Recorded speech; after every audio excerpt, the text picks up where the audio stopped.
हाँ, welcome guys, welcome students, welcome to my channel Physics Foundation classes. So the topic today we are going to discuss. आज कौन सा topic हम discuss कर रहे हैं? आज हम इम्पल्स डिस्कस कर रहे हैं. जैसे लास्ट वाले टॉपिक में हमने Newton second law of motion discuss किया था, उसमें हमने कुछ जेडब्ल्यू की प्रॉब्लम्स की थी. तो आज का टॉपिक जो है वो आज इम्पल्स हम डिफाइन करते हैं. क्या होता है कि अक्सर हमारी रोजमर्रा की जिंदगी में, एवरीडे लाइफ, हमारी जिंदगी में कुछ ऐसी प्रॉब्लम्स, कुछ ऐसी एग्जाम्पल है हमारे सामने कि फोर्स जब किसी पे एक्ट होता है तो वो बहुत शॉर्ट टाइम के लिए उस पे एक्ट होता है. फॉर एग्जाम्पल अगर मैं आपको ऐसे बाल बता दूं कि एक बाल मैंने आई तो मैंने इसको ऐसे फेंकी किसी वॉल की तरफ. जब मैंने वॉल पे इसको मैंने वॉल की तरफ फेंक दिया तो इसमें जो फोर्स एक्ट होता है बॉल पे, जो इस पे फोर्स एक्ट होता है वॉल की तरह से, दीवार जो इस बॉल पे फोर्स एक्ट करता है, it acts for a very short period of time. तो इन दिस केस तो हमें वहां पे मतलब ये फोर्स इस पे कितना एक्ट हुआ जब मैंने बॉल इस वॉल की तरफ फेंकी, जब मैंने बॉल वॉल पे फेंकी, तो इसमें हमें ये पता नहीं चलता कि ये फोर्स कितना लगा, क्योंकि here the force is very much, यहाँ पे फोर्स वेरी मच है, force is very much, but time of interaction is very less. जिस टाइम के लिए इस बॉल पे फोर्स अप्लाई होता है दीवार से, जब ये दीवार पे टकराती है ये बॉल, वो टाइम बहुत कम है. तो in this case, in such examples, in example में हम we are unable to calculate the force. हमें पता नहीं चलता है, क्योंकि हमें पता ही नहीं चलता कि ये फोर्स कितना लगा इस बॉल पे, या बॉल की वजह से दीवार पे कितना फोर्स लगा, because the time of interaction between the ball and the wall is very small. So in this case, because it is an important quantity, impulse is an important quantity, because इसमें momentum change होता है, इसमें momentum reverse होता है.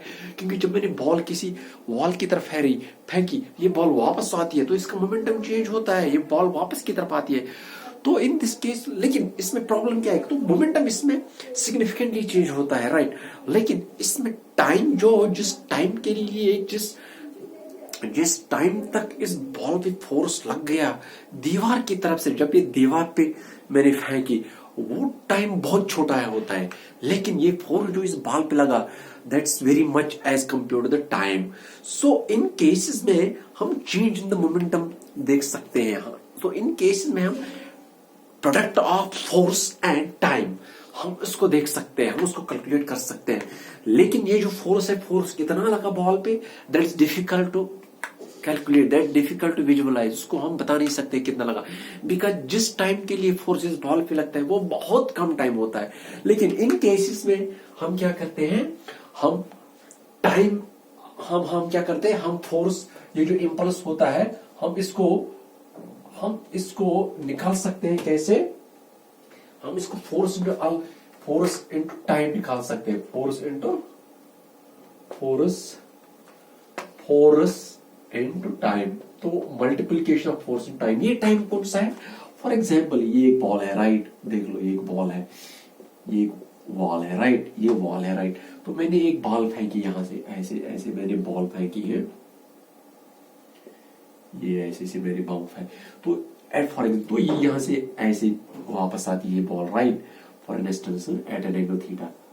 तो यहाँ पे जब मैंने बॉल फेंकी एक बॉल पे, राइट, तो ये बॉल वापस आती है, तो इसका मीन्स इसका मोमेंटम चेंज होता है, right. If it is the momentum mv, तो इसका मोमेंटम चेंज होता है, इसका मोमेंटम चेंज होता है. लेकिन नो, ये फोर्स, ये बॉल जो है इस बॉल पे फोर्स अप्लाई करता है, लेकिन वो फोर्स बहुत ज्यादा है. लेकिन किस टाइम के लिए? For 1 second, for 2 seconds, for 3 seconds, I don't know how much time is that. वो टाइम बहुत कम है. तो that's why we are unable to measure that force. अलबत्ता we can measure the product of the force into time. लेकिन वो force and time का product, जिसका हम नाम इम्पल्स देते हैं फिजिक्स में, वो हम निकाल सकते हैं कि वो फोर्स कितना है, वो इम्पल्स कितना होता है, which is equal to force into time. उसको हम निकाल सकते हैं. वो कैसे निकाल सकते हैं? For example, I know that. So मैंने क्या लिखा यहाँ पे? मैंने लिखा impulse is equal to force into time, right? But I know that force into time.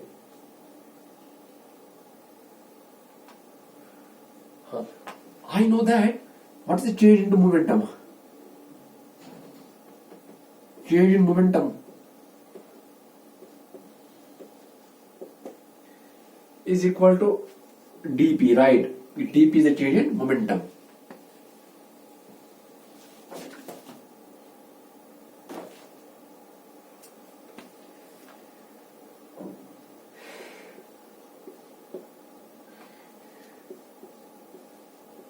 Time, force is dp by dt. So it means, okay fine, wait, यहाँ पे मैं, but I know that, I know that, so मैंने क्या लिख दिया यहाँ पे, impulse equal to force into time. हम फोर्स, हम टाइम को बता नहीं सकते किस टाइम के लिए ये फोर्स इस पे अप्लाई हो गया, लेकिन हम एक इम्पल्स, एक क्वांटिटी हम निकाल सकते हैं, कैलकुलेट कर सकते हैं, जो which is equal to multiplication of force into time. But I know that from the second law of motion, what is force? From second law of motion, force is dp by dt, rate change of momentum.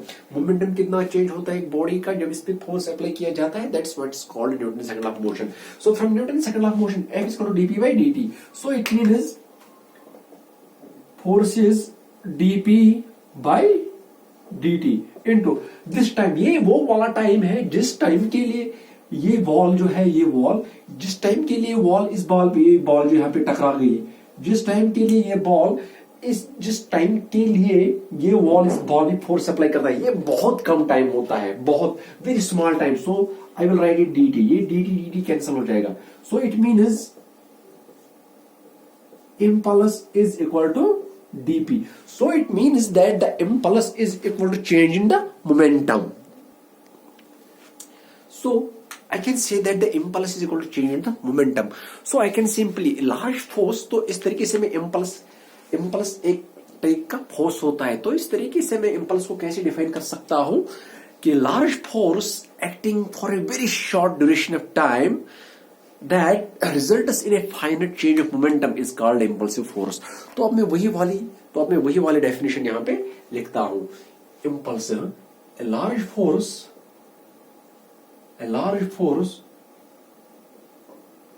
acting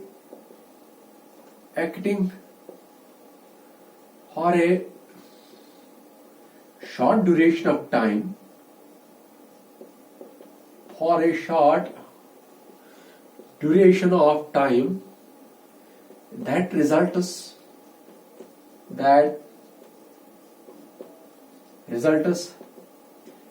in the finite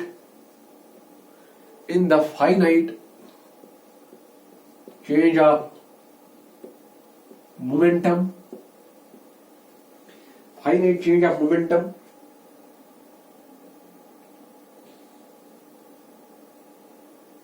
is called an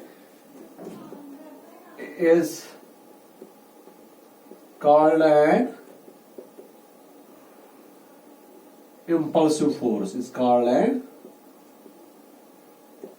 force. तो क्या होता, तो मैंने क्या बता दिया कि finally ये इम्पल्स जो होता है which is equal to change in the momentum, but change in momentum according to Newton's second law of motion gives force. तो वही वाली डेफिनेशन मैंने यहाँ पे बता दी. A large force acting for a short duration of time, जब एक बहुत ज्यादा फोर्स किसी बॉडी, किसी पार्टिकल पे एक्ट करता है. फॉर एग्जाम्पल, जब मैं एक बॉल किसी दीवार पे फेंकता हूं तो इस बॉल पे एक फोर्स एक्ट होता है दीवार की तरफ से, दीवार की वजह से, लेकिन किस टाइम तक इस पे फोर्स अप्लाई तो वो बहुत कम टाइम होता है. तो वेरी लार्ज फोर्स, जब वही वाला फोर्स फॉर बहुत कम समय तक एक उस पे फोर्स अप्लाई होता है दीवार की वजह से, दीवार की तरफ से, सच दैट ऐसे कि उसमें चेंज इन मोमेंटम आता है, तो उसका मोमेंटम चेंज होता है. जैसे मैंने आपको यहाँ पे बता दिया, फॉर एग्जांपल अगर ये वॉल था, अगर मैंने यहाँ से ऐसे बॉल फेंकी तो यहाँ से वापस आ गई, तो दैट मीन्स इसका मोमेंटम चेंज होता है, राइट.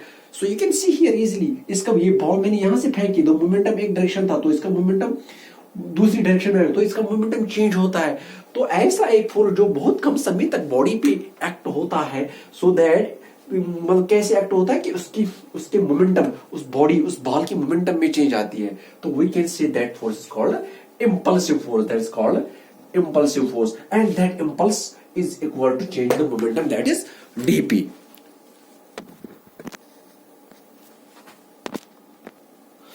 तो मैंने बता दिया यहाँ पे, राइट. तो इस इम्पल्स की कुछ प्रॉब्लम्स है, राइट. तो इस for example now you will see how we can understand the impulse, right, in physics.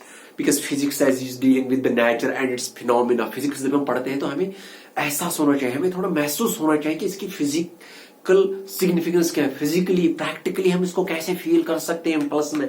कोई इम्पल्स कंसेप्ट जब हम पढ़ते हैं तो इसको प्रैक्टिकली कैसे फील कर सकते हैं, because physics is what deals with the nature and its phenomena, that's with nature and natural phenomena. तो फॉर एग्जांपल मैं आपको यहाँ पे एक एग्जांपल देता हूँ इम्पल्स की।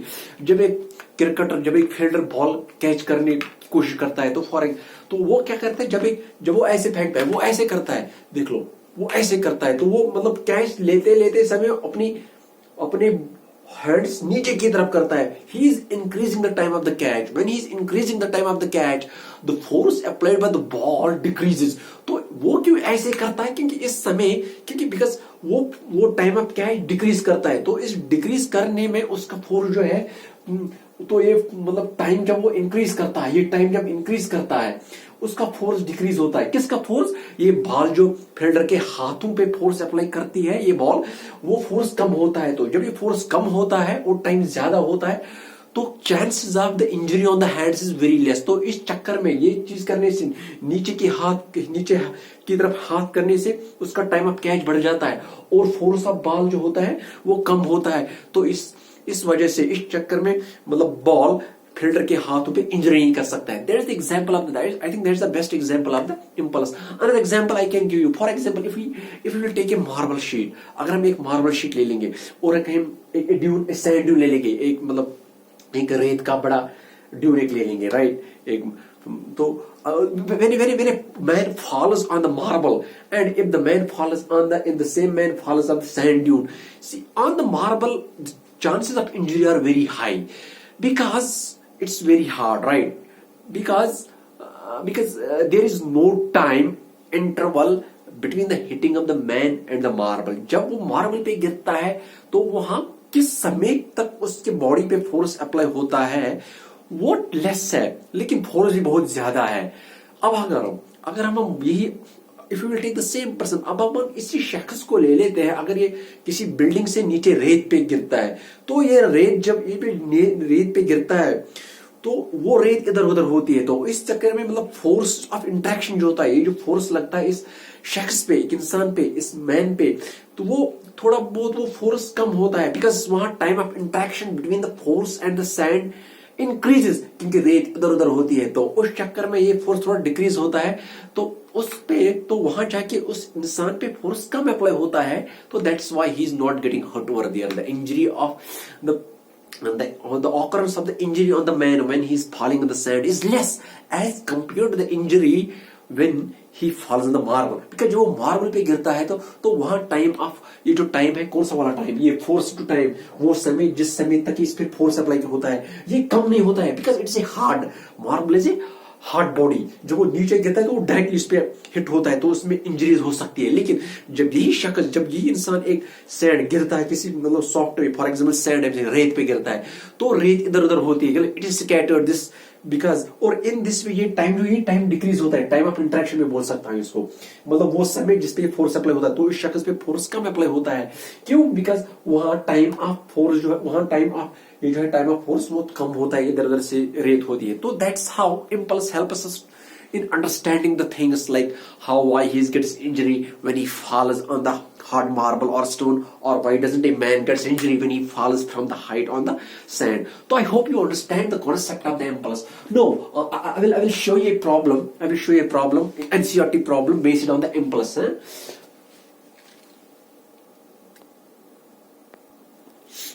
और एक एग्जाम्पल मैं आपको बताता हूं इम्पल्स की। फॉर एग्जाम्पल जब एक व्हीकल आती है, अगर ये अचानक से किसी दीवार से टक्कर मारती है, कोई गाड़ी, कोई कार या बाइक, तो वहां पे बहुत ज्यादा मोमेंटम चेंज होता है, ये अचानक से स्टॉप होती है। ये व्हीकल जो होता है, फॉर एग्जांपल कार या बस या बाइक, ये अचानक से रुक जाती है। अभी तक इसका मोमेंटम था क्वांटिटी ऑफ मोशन, जो मैंने सेकंड लॉ ऑफ मोशन में पढ़ाया था। अभी जब अचानक से दीवार पे टकराती है तो अचानक से इसका मोमेंटम सारा चेंज होता है, राइट। तो बहुत ज्यादा फोर्स अप्लाई होता है, बिकॉज टाइम बहुत, मतलब a large amount of force is applied for a very short duration of time, क्योंकि गाड़ी आती है तो डायरेक्टली हिट करती है किसी दीवार की तरफ और अचानक से रुक जाती है, तो इसमें बहुत ज्यादा मोमेंटम चेंज होता है, तो इसमें बहुत ज्यादा फोर्स अप्लाई होता है और for a short duration of time. तो in this way also it can get damaged, this vehicle can get damaged. So that's the another beautiful example of the impulse. Now I will show an NCERT problem on the impulse. So this is the problem. So this is the problem. एक batsman जो है वो hit करता है ball, जब इसको ball फेंकी जाती है बॉलर की तरफ से, तो वो एक बॉल हिट करता है राइट, वापस किसके डायरेक्शन में, बॉलर की डायरेक्शन में वापस राइट. तो वापस बॉलर की डायरेक्शन में एक बॉल फेंकता है without changing it's initial speed. इसकी इनिशियल स्पीड वही रहती है जो इसकी पहली होती है जब इसको फेंका जाता है. For example if the mass of the ball is, अगर बॉल का मास 0.15 kg है, डिटरमाइन द इंपल्स. तो हमें देखना है कि इंपल्स इंपॉर्टेंट द बॉल क्या था. ये एनसीईआरटी की प्रॉब्लम है सोल्यूशन इसका. वी नो दैट इंपल्स किसके बराबर होता है, इंपल्स जैसे मैंने बता दिया, impulse is equal to change in the momentum. Impulse equal to change in the momentum. यहां पे देख लो क्या है, चेंज इन द मोमेंटम. मैंने क्या बता दिया कि इंपल्स जब किसी बॉडी पे अप्लाई होता है तो that is actually the change in the momentum. Change the momentum means या तो उसकी वेलोसिटी चेंज होती होगी, since momentum is a vector quantity, it has both direction as well as magnitude. अगर उसका मैग्नीट्यूड सेम रहता है after getting back when it is hit, तो इट मीन्स उसकी डायरेक्शन चेंज हो सकती है. देख लो यहाँ पे मास चेंज नहीं हो रहा है, स्पीड इसकी चेंज नहीं हो रहा है, because it is saying that the bowler without changing it's initial speed, इसकी स्पीड वही रहती है जब ये बॉलर की तरफ जब इसको बॉलर की तरफ वापस खेला जाता है, तो इसकी स्पीड वही रहती है, तो इसकी स्पीड सेम रहती है. तो इट मीन्स मास चेंज नहीं होता है, तो इट मीन्स इसकी सिर्फ डायरेक्शन चेंज होती है जब इसको वापस फेंका जाता है किसकी तरफ, बॉलर की तरफ, जब बैट्समैन खेलता है. तो it means this momentum can change, as I have told you that it must change in the momentum. That means change the momentum. पहला वाला moment change in the momentum क्या होता है, mv है, m1v1 minus times m2v2. Negative मैंने क्यों लगा दिया, बिकॉज ये जो पहला मोमेंटम है जो बैट्समैन की तरफ फेंकी जाती है बॉल, जब बैट्समैन की तरफ बॉल फेंकी जाती है, अब जब इस बॉल का मोमेंटम की डायरेक्शन चेंज होती है तो it means opposite direction. So that's why minus negative मैंने ले लिया. m1 क्या है इसका 0.15 इंटू वेलोसिटी कितना है इसका 12 metre per second, 12 metre minus time minus ये वाला. तो ये क्या है 0. तो मास वही रहेगा 0.15 इंटू v2 भी वही है, it is equal to 0.15 into 12 क्या होता है 12 5 60, 12 में 18 1.8 है, 1.8 प्लस 1.8 दैट इज 3.6 न्यूटन है, दैट इज इम्पल्स. तो इंपल्सिव फोर्स कितना लगा इस बॉल पे, that's equal to 3.6 newton, that's equal to 3.6 newton. तो इट्स ए सिंपल प्रॉब्लम है, ये एनसीईआरटी की प्रॉब्लम है. प्रॉब्लम क्या थी, प्रॉब्लम थी कि एक बॉल जो है इसको थ्रो किया जाता है किसकी, बैट्समैन की तरफ. जब बॉलर आता है तो ये बॉल थ्रो करता है बैट्समैन की तरफ, as we know usually what happens in the cricket right. तो जब बैट्समैन खेलता है तो ये बॉल को वापस फेंकता है बैट की तरफ से वापस in the hands of the bowler, लेकिन उसकी स्पीड वही रहती है जिस स्पीड से इस बॉल को फेंका जाता है बॉलर की तरफ से, तो इसकी स्पीड वही रहती है जब इसको खेला जाता है, जब बैट्समैन खेलता है बॉल को तो उसकी स्पीड वही रहती है. अब लेकिन देख लो हमें क्या दिखाना है, हमें बोलना है कि इंपल्स इस बॉल पे कितना लगता है, व्हाट इज द इंपल्स.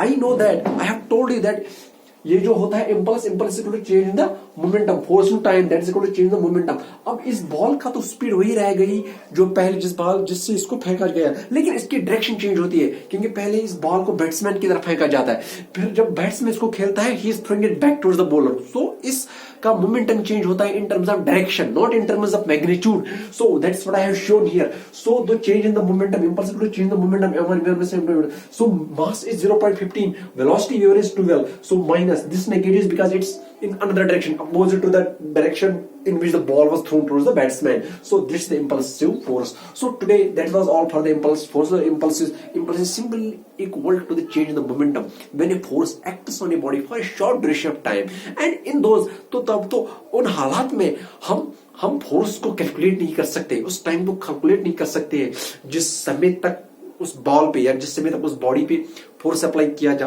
किया जाता है तो हम उस टाइम को कैलकुलेट नहीं कर सकते या उस फोर्स को कैलकुलेट नहीं कर सकते, but we can calculate the product of force to time, लेकिन हम फोर्स इनटू टाइम को कैलकुलेट कर सकते हैं. So that's what is called impulsive force. So I can give the definition of impulsive force: when a large amount of force applies on a body for a short duration of time, such that the finite change in the momentum takes place, that is called the impulsive force.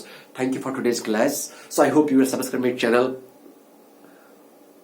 Foundation Classes, Physics Foundation Classes. All the best. See you soon. Allah Hafiz.